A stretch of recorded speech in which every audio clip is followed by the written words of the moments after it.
Selamat pagi, siang dan malam bagi sobat semua. Bertemu kembali di Renungan Harian Kristen dengan topik menyadari keterbatasan kita.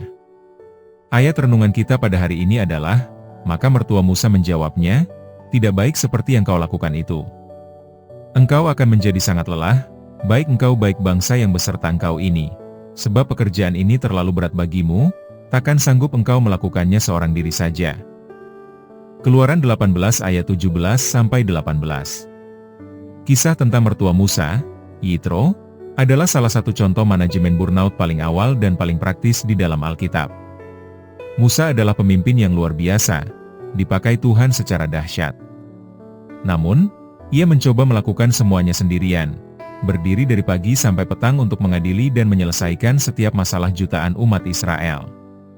Niatnya sangat mulia, tetapi metodenya akan membunuhnya secara perlahan. Yitro datang dan memberikan teguran keras yang penuh kasih. Tidak baik seperti yang kau lakukan itu. Ia menasihati Musa untuk mendelegasikan tugas kepada orang-orang yang cakap dan membagi beban tersebut. Sebagai orang Kristen, kita seringkali jatuh ke dalam sindrom Mesias. Kita merasa kitalah yang harus menyelamatkan semua orang, menyelesaikan setiap masalah, dan terus bekerja tanpa henti agar segalanya terkendali. Namun kenyataannya, Mesias hanya ada satu, dan itu bukan kita. Tuhan menciptakan kita sebagai manusia yang terbatas, yang membutuhkan tidur, nutrisi, dan persekutuan. Mencegah burnout adalah bentuk kerendahan hati. Saat Anda menetapkan batasan, berkata, tidak, dan beristirahat, Anda sedang mengakui bahwa Anda hanyalah manusia biasa dan Tuhanlah yang memegang kendali atas alam semesta ini. Jangan bekerja sampai Anda hancur. Izinkan Tuhan menjadi Tuhan atas hidup Anda, dan nikmatilah kelegaan yang Ia sediakan. Burnout bukanlah sekadar rasa lelah biasa setelah bekerja seharian. Ini adalah kondisi kelelahan emosional, fisik, dan mental yang ekstrim akibat stres yang berkepanjangan. Saat mengalami burnout, Anda merasa kosong, kehilangan motivasi, dan seolah tidak punya energi lagi untuk diberikan. Agar Anda tidak jatuh ke dalam jurang burnout, berikut adalah 5 langkah pencegahan yang bisa Anda terapkan. 1. Belajar berkata, tidak, tanpa merasa bersalah. Anda tidak bisa menyenangkan semua orang atau menerima setiap tugas yang diberikan kepada Anda. Mengatakan, iya, pada semua hal berarti Anda sedang mengatakan, tidak, pada kesehatan dan kewarasan Anda sendiri. Kenali kapasitas Anda dan tolaklah dengan sopan hal-hal yang di luar batas kemampuan Anda. 2. Tetapkan batasan, boundaries, yang jelas. Di era digital, pekerjaan bisa dengan mudah menyusup ke ruang pribadi kita. Buatlah garis tegas antara waktu bekerja dan waktu istirahat. Matikan notifikasi email pekerjaan saat akhir pekan atau setelah jam kerja selesai. Otak Anda membutuhkan ruang untuk bernapas tanpa tekanan tugas. 3. Jadwalkan waktu untuk perawatan diri. Self-care jangan menunggu sampai Anda memiliki waktu luang untuk beristirahat. Karena waktu luang itu tidak akan pernah datang jika tidak Anda sediakan. Masukkan waktu untuk berolahraga, membaca buku, melakukan hobi, atau sekadar tidur siang ke dalam jadwal harian Anda.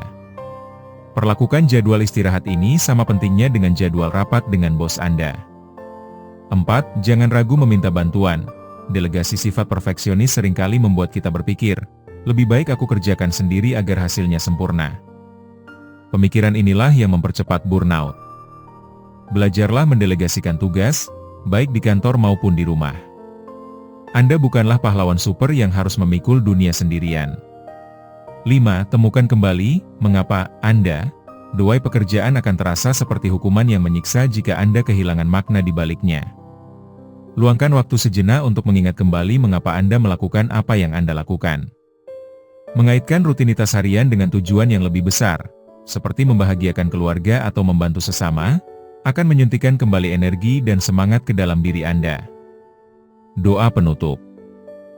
Bapa yang Maha Tahu, terima kasih karena Engkau sangat mengenal kapasitas dan keterbatasanku.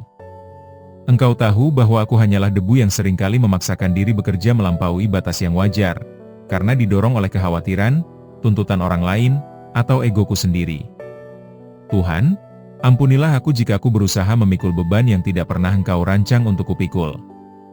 Berikanlah aku kebijaksanaan seperti yang Engkau berikan kepada Yitro, agar aku tahu kapan harus bekerja, kapan harus mendelegasikan, dan kapan harus berkata tidak. Tolong lepaskan aku dari rasa bersalah saat aku harus beristirahat. Ajarilah aku untuk percaya bahwa saat aku beristirahat, tangan-Mu tetap bekerja menopang hidupku. Pulihkanlah tubuhku yang lelah, pikiranku yang tegang, dan emosiku yang terkuras.